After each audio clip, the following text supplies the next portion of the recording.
Dieu. Alléluia. Il y a la vie dans la parole de Dieu. Amen.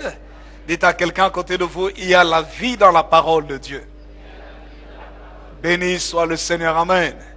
Voilà pourquoi nous voulons saisir la vie qui se trouve dans la parole de Dieu. Amen. Béni soit Dieu. Je vous invite, frères et sœurs, à prendre votre Bible dans le livre d'Ésaïe. Ésaïe au chapitre 40. Ésaïe chapitre 40, ce texte que nous aimons bien. Nous lisons ensemble le verset 27 jusqu'au verset 31. Ésaïe chapitre 40, le verset 27 à 31. Voici ce qu'il est écrit dans les Saintes Écritures. Ésaïe chapitre 40, verset 27.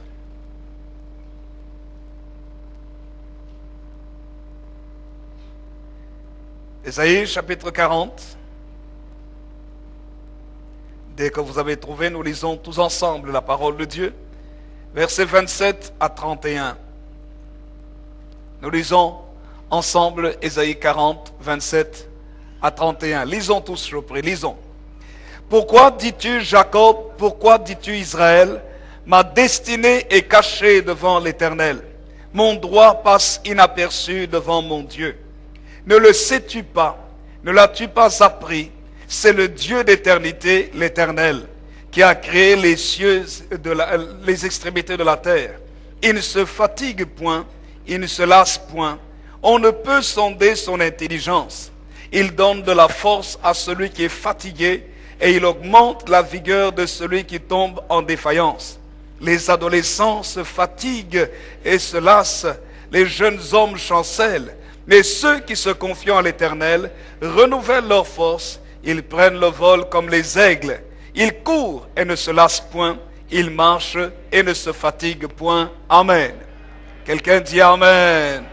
Béni soit le nom du Seigneur. Amen. Je voudrais continuer dans ce message intitulé 10 clés pour avoir un impact sur son environnement. Et nous sommes à la 9e clé. 10 clés pour avoir un impact sur son environnement. Nous avons parlé déjà de 8 clés qui sont nécessaires pour notre vie, si nous voulons voir les choses changer autour de nous. Dieu est un Dieu de miracles, et j'aimerais vous dire que chaque jour, notre vie est un miracle. Le fait que tu respires est un miracle. C'est une grâce, une faveur que tu obtiens du Seigneur. Mais c'est important aussi que nous puissions vivre notre réalité dans notre existence. Que nous puissions voir les choses transformées autour de nous et vivre le bonheur que Dieu lui-même a prévu dans ses saintes écritures pour ceux qui l'adorent, comme il est écrit dans la parole de Dieu, pour ceux qui le cherchent de tout leur cœur. Et nous avons dit que la première clé, c'était la pratique de la piété. Apprendre la crainte de Dieu, le respect de Dieu. Lorsque nous avons le respect de Dieu et que nous nous attachons de façon fervente à lui, le Seigneur va nous donner la capacité d'influencer aussi bien spirituellement que naturellement. Je voudrais vous dire que quand vous avez une influence spirituelle, vous avez automatiquement une influence naturelle. Tôt ou tard, cette influence naturelle se manifeste.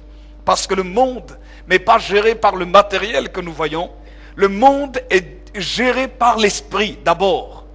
C'est pour ça que les nations les plus importantes sont les nations qui ont développé le côté de l'esprit, le côté de la réflexion, mais aussi le côté de la spiritualité. Et quand vous voyez par exemple les nations telles que les États-Unis d'Amérique, les États-Unis d'Amérique, c'est la nation la plus puissante au monde. Pour quelle raison? Quand vous lisez l'histoire de l'Amérique, vous allez voir la place de Dieu en Amérique.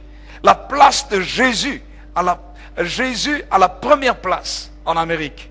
Et grâce à la présence de Jésus, le Seigneur leur a donné la capacité de voir la bénédiction matérielle venir dans leur vie et avoir une influence mondiale. Quand les États-Unis parlent, d'ailleurs ils sont partout les premiers.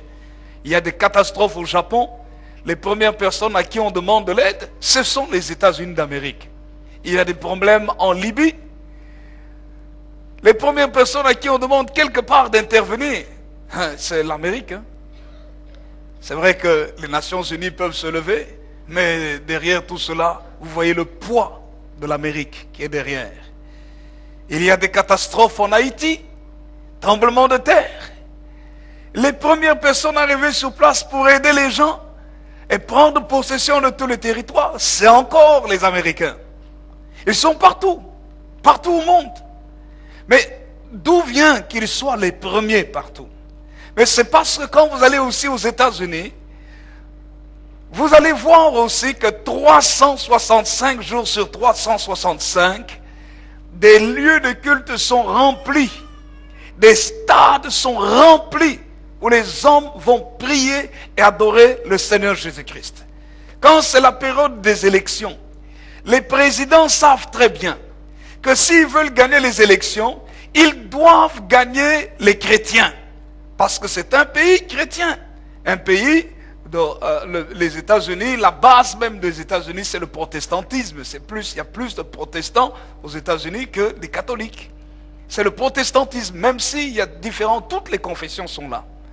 Mais la majorité, c'est les protestants évangéliques, pentecôtistes et autres. Alors vous voyez, frères et sœurs, à cause de la crainte de Dieu, Dieu nous amène toujours, tôt ou tard, à des positions de leadership. Tôt ou tard. C'est pour ça qu'il faut aimer le Seigneur. C'est pourquoi il faut le servir de tout notre cœur. Parce que lorsque nous le servons, il nous donne l'influence spirituelle. L'influence spirituelle, c'est la capacité de changer l'atmosphère de l'invisible. Nous pouvons changer l'atmosphère invisible. Comme la Bible dit, dans l'évangile de Luc, au chapitre 10, qu'est-ce que le Seigneur a fait? Il a envoyé ses disciples pour prêcher l'évangile. Et il leur a dit d'aller annoncer la bonne nouvelle, de guérir les malades, de ressusciter les morts, ainsi de suite, d'annoncer la bonne nouvelle. Et puis ils sont revenus avec joie et ils lui ont dit: Seigneur, tu sais, même les démons nous sont soumis en ton nom. Parce qu'ils entendaient les démons sortir des corps des gens, hurler, pousser des cris et partir. Alors ils se sont rendus compte qu'ils avaient un pouvoir qu'ils avaient reçu de la part de Jésus. Et Jésus leur dit quelque chose de très spécial qu'ils ne réalisaient pas, qu'ils ne savaient pas. Jésus leur explique qu'ils avaient une influence dans la dimension spirituelle. C'est pourquoi il leur dit dans Luc chapitre 10, verset 19, il dit ceci, il dit: je voyais Satan tomber du ciel. Regardez ce qu'il est écrit, lisons ce texte. Luc chapitre 10. Luc chapitre 10. Le Seigneur dit ceci d'abord au verset 18. Le Seigneur dit: je voyais Satan tomber du ciel comme un éclair. Et Satan est un esprit. Donc ça veut dire que si Satan tombe du ciel comme un éclair, c'est que par la prière, le travail des apôtres, il y avait quelque chose de fort qui se passait dans le règne spirituel. Et nous savons que la Bible nous déclare clairement que Satan est le prince de ce monde des ténèbres. C'est le Dieu de ce siècle. Satan a un pouvoir. C'est le chef des démons. C'est le chef des esprits méchants. C'est le chef des esprits impurs. Mais la Bible dit que ce chef des esprits impurs tombait. Et si un chef tombe, ça veut dire que tout son gouvernement aussi tombe. Aujourd'hui, en Libye, il y a des problèmes, c'est qu'on veut le renversement de Kadhafi. Et il y a la coalition internationale qui est là, qui souhaite le renversement de Kadhafi. Alors, ils envoient leur armée aussi pour faire tomber, pour aider l'opposition à renverser le président Kadhafi. Mais voyez, frères et sœurs, quand un président tombe, son gouvernement tombe aussi. Satan tombe, son gouvernement tombe aussi. L'influence spirituelle.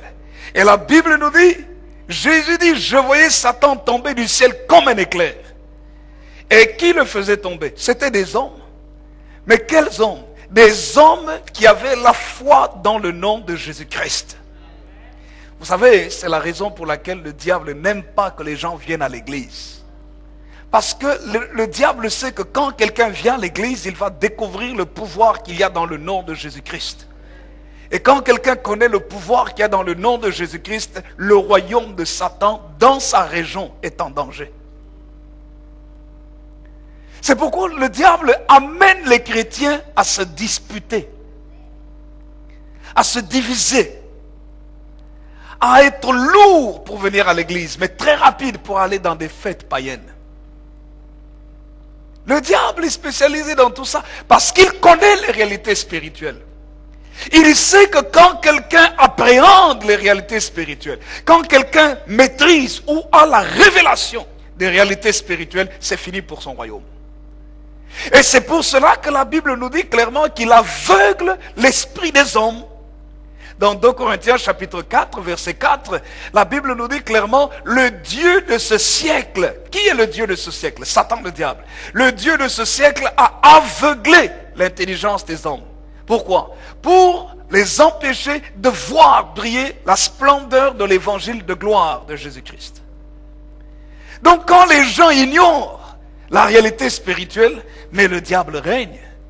Le diable peut régner à Las Vegas. Las Vegas, c'est le domaine de l'argent. Mais c'est là où il y a tous les casinos. Mais vous ne pouvez pas vous imaginer combien de gens vont à Las Vegas et combien de gens se ruinent tous les jours dans les casinos de Las Vegas, croyant qu'ils vont gagner. Je bénis le Seigneur. Il y a une sœur au milieu de nous. Il y a plusieurs années, elle était dans le milieu des casinos. Elle, quand elle est venue me parler, elle m'a raconté le témoignage de la puissance qu'il y a dans les casinos. C'est que vous avez l'impression que vous allez toujours gagner. Mais en fait, vous perdez énormément et vous êtes même liés par cet esprit de mammon, cet esprit de Satan. Mais gloire soit rendue à Dieu, parce que Jésus est là pour nous libérer. Et quand Jésus te libère, vous savez l'argent même que les gens gagnent dans les casinos là, mais il ne faut rien de valable avec. Parfois ils gagnent beaucoup, mais il y a toujours quelque chose qui les attire de nouveau pour venir dans les casinos pour dire, écoute, tu as gagné beaucoup, certainement tu vas gagner encore plus. Et ils viennent, ils les investissent tout, ils disent, ils croient, ils ont la foi de gagner. Mais quand vous basez votre foi sur Satan, vous serez bel et bien dépouillé. Si vous me permettez l'expression, vous serez bien plumé. Ça c'est le diable. Ce que le diable donne ne dure jamais. Au contraire, ça amène la tristesse, des angoisses. Combien de gens ont sombré dans l'alcoolisme, la drogue, et quand vous allez à Las Vegas, milieu de tous ces casinos, la puissance de la prostitution. Prostitution masculine comme féminine. C'est terrible. Vous voyez, frères et sœurs, mais quand maintenant vous entrez dans la dimension de la révélation, vous comprenez quand une chose vient de Dieu et quand une chose ne vient pas de Dieu. Mais non seulement Dieu ne nous appelle pas à comprendre, mais Dieu nous appelle aussi à influencer. Influencer l'espace spirituel. L'espace spirituel, la région dans laquelle nous vivons. Vous savez, chaque pays a l'autorité sur son espace aérien. Vous ne pouvez pas entrer en Belgique sur l'espace aérien de la Belgique sans autorisation. Vous ne pouvez pas voler au-dessus du Pentagone aux États-Unis, à Washington, dans l'État de Virginie. Vous ne pouvez pas voler en avion sans avoir la permission. Si vous entrez dans l'espace aérien de ce domaine-là, l'espace aérien de la Maison Blanche, automatiquement on vous dit zone interdite. Faites demi-tour. Si vous ne voulez pas faire demi-tour, les chasseurs, les avions de guerre, les Mirages, ces chasseurs sont prêts, ils décollent automatiquement et ils viennent pour vous abattre. soit de vous faire sortir de l'espace aérien. S'ils n'arrivent pas, ils vous envoient des missiles pour vous abattre. Parce que vous n'avez pas l'autorisation d'être sur leur espace aérien. Il faut savoir que Dieu nous donne aussi un espace aérien où les sorciers n'ont pas le droit de venir circuler là-bas. Mais pour ça, il faut que tu aies la révélation spirituelle. Où aucun magicien n'a le droit de venir circuler. Vous savez, un jour, un de mes frères m'a envoyé une photo bizarre. Et c'était une photo au Congo. Il y avait une très grande statue. Et je ne sais pas si quelqu'un a vu ça, certains peut-être ont vu ça. Une grande statue. Donc pour monter là-bas, au-dessus de la statue, là au niveau de la statue, c'est compliqué. Mais vous savez quoi? Un matin, on retrouve un homme tout nu accroché à la statue. Nu comme un ver de terre. En haut. Et les gens disent, voilà, ça c'est un sorcier qui était en train de passer ici. Il n'a pas pu passer. Il est tombé, c'est pourquoi il est resté accroché. Dieu a voulu l'humilier. Il est resté accroché à la statue, tout nu. Il a fallu l'intervention de la gendarmerie et tout ça pour qu'il descende. Parce qu'il ne savait pas descendre lui-même. Comment il est monté là-dessus? Certains pensent que non, il volait dans l'esprit et puis pan, il est arrivé là. Les prières des enfants de Dieu l'ont fait atterrir, atterrissage forcé sur une statue. Alléluia. Il y a notre espace territorial dans lequel nous devons avoir l'influence. Mais pour ça, tu ne peux pas avoir l'influence si ton cœur n'appartient pas entièrement à Jésus. Amen. Quelqu'un dit Amen. Béni soit le Seigneur.